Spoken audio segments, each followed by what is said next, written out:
रोज़ो ख़राब कोन थिए, रोज़ो पंहिंजी हालत ते बरक़रार रहंदो।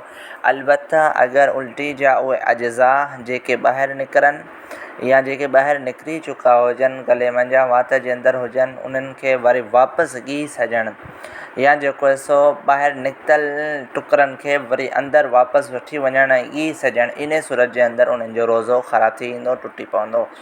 ऐं ॿियो सुवालु इहो कयो वेंदो आहे त रोज़े जी हालत जे अंदरि जेका वात जे अंदरि थुक जमा थियल थी हुजे, उन खे इंसानु अगरि ॻीए थो त छा इहो दुरुस्त आहे या न?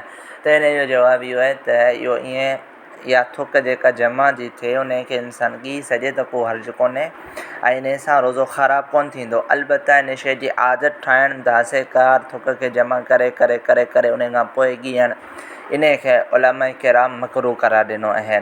रोज़े जी हालत जे अंदरि जेको आहे सो इंसानु गुस्ल यानी वींजण जो अमल इख़्तियार करे त उहो करे सघे थो, यानी कि थधे पाणी सां वींजण किन माण्हुनि जी आदत हूंदी आहे त उहे वींजी सघनि था, उन सां उन्हनि जो रोज़ो ख़राबु कोन थींदो।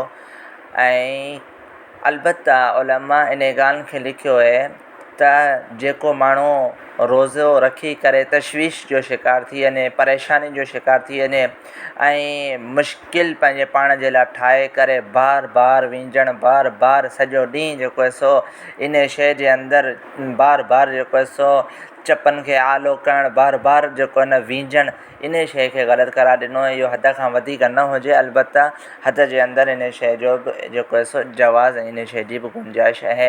इहे चंद मसाइल रोज़े जे हवाले सां मूं पंहिंजे साम्हूं बयानु कया। अल्लाह तबारक व तआला खां दुआ आहे अल्लाह ताला असांखे इन्हनि मसाइलनि खे सम्झण जी तौफ़ीक़ ऐं हिम्मत अता फ़रमाए। अगरि कंहिं साथी खे सवालु करिणो आहे रोज़े जे हवाले सां त उहो सवालु करे सघे थो। जज़ाकुमुल्लाहु ख़ैरन व अहसनुल जज़ा।